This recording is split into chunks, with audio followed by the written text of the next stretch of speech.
I needed to be somewhere else. I'm trying to tell you tonight. I'm trying to tell you, if you will listen to me, if you will hearken diligently, as the Bible says, that your WIN is just on the other side of your WHN. When are you going to let it go? When? When are you going to let it go? Where are my intercessors? Where are my intercessors? I'm trying to tell y'all tonight, Lord help me please. Your WIN is just on the other side of your WHEN. When you let it go, you gonna win. When you let it go, when you really put it in God's hand, when you really commit it to God, you gonna win. Let me finish the text. Let's go down a little bit further. I got to get a couple more scriptures.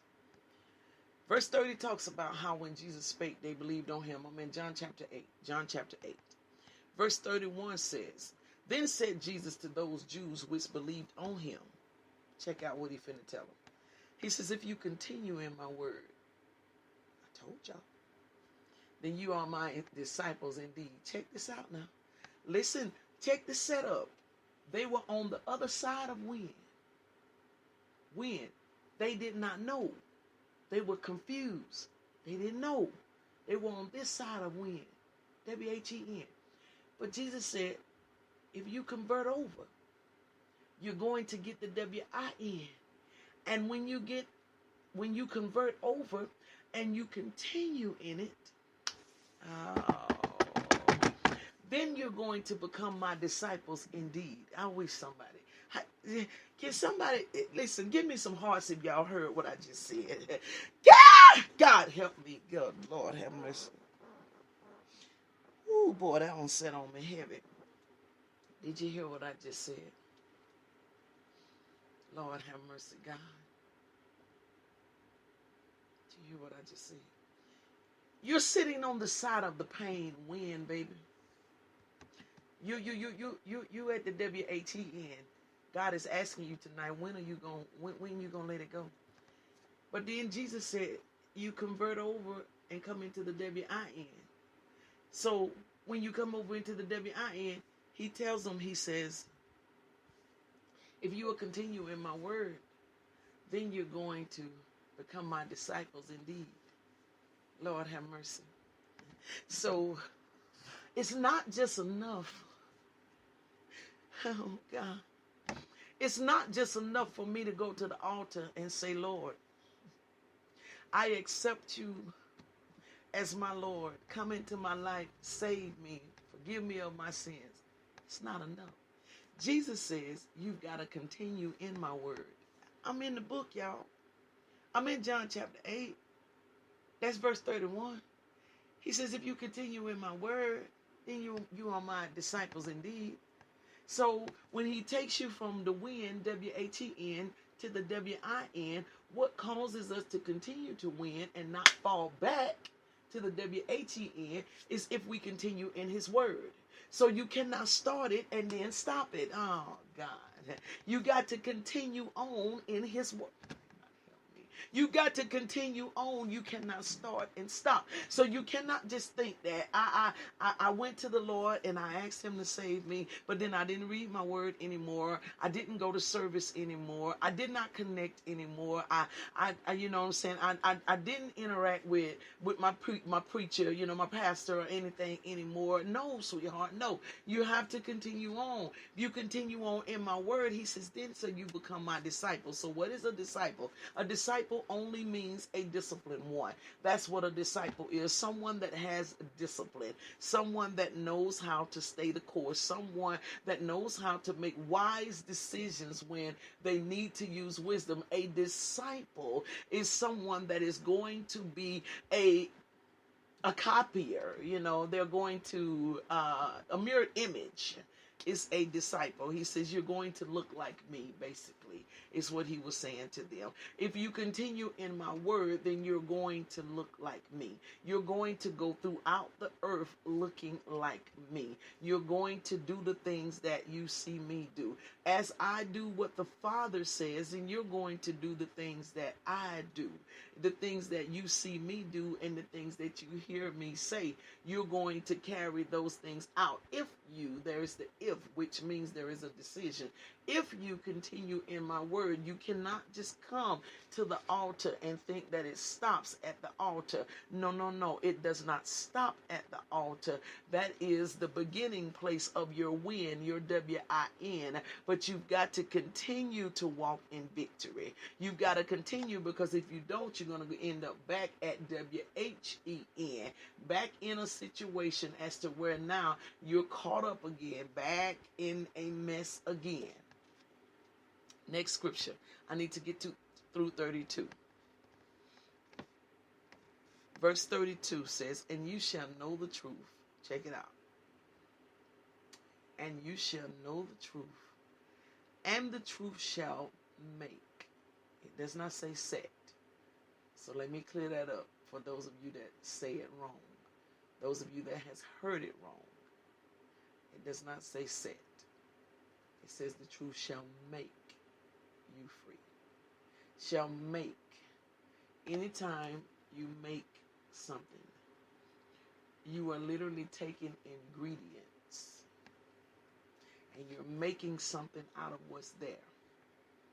He says the truth is going to make you free.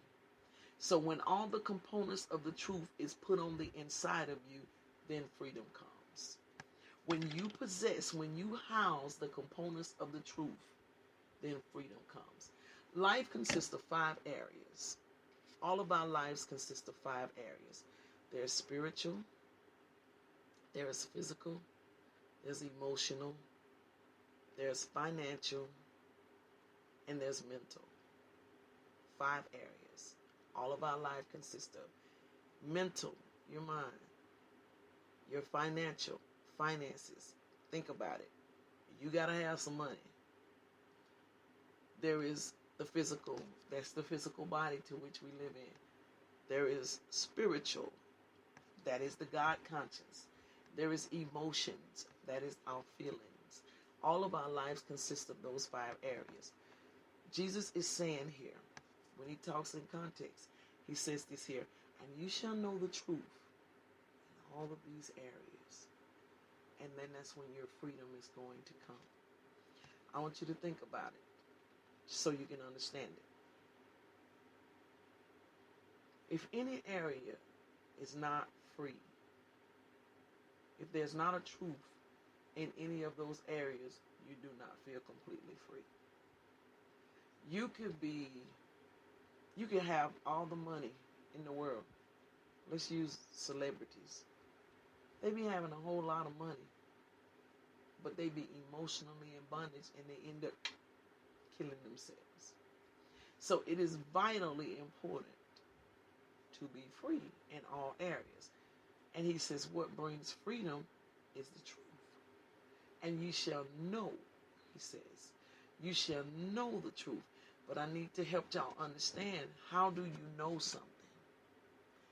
You know something when you make yourself acquainted with it. That's how you know.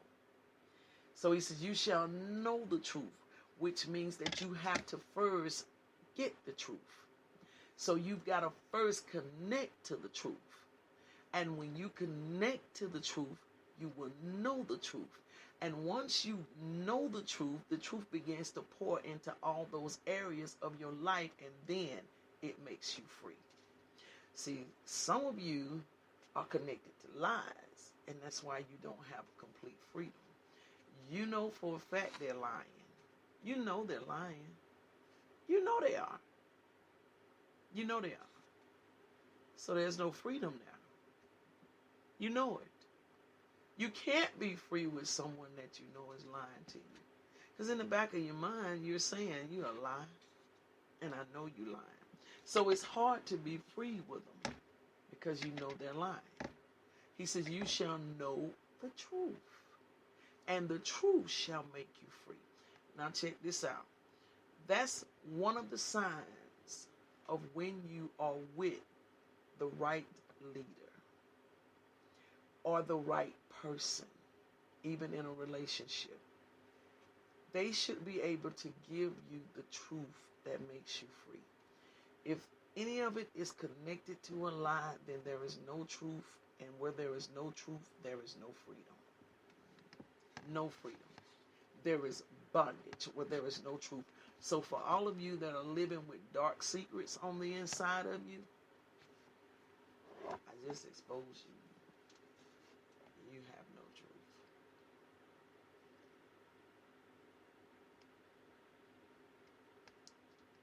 In that area, there is no truth. And because you have no truth, you don't have complete freedom. So that's the reason why you still carry that, what you feel. You know, you can't just you just don't have peace.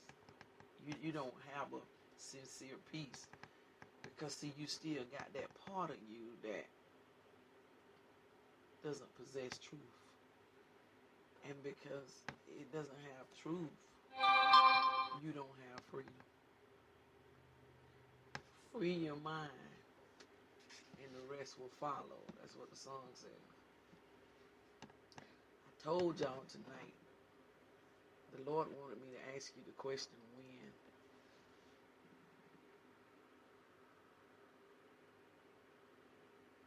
when?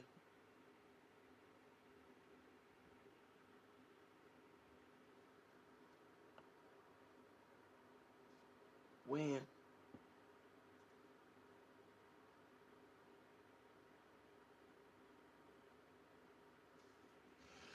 When? When? God wanted me to ask you tonight when. Your W-I-N is behind your W-H-E-N. When? When? You switch from the when over to the when and allow God to connect you where you need to be with truth,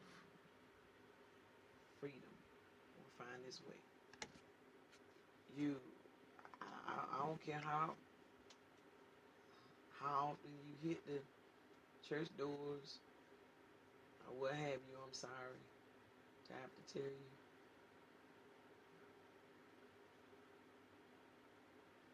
There's no truth, there's no freedom. And you know within yourself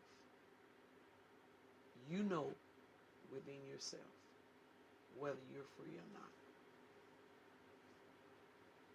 And if you want to be free, when? When do you want to be free? When do you want to be free? When?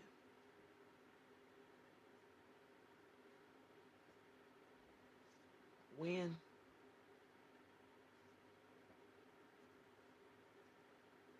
It's the question. When? Because it's up to you. It's up to you. Jesus has already paid the cost, so it's not up to him. He's already gone to the cross. The cross, has all the power that it's going to have. It has the power to heal, to deliver, to redeem. The cross, the work is already done on his part. When? It's up to you now. When? When are you going to let it go? When are you going to move on? When are you going to step into your winning season? When are you going to allow yourself to come out that hole? When? When? When are you going to just really own up and fess up? When? When are you going to go to that person and tell them you're sorry? You know you did it. When? When?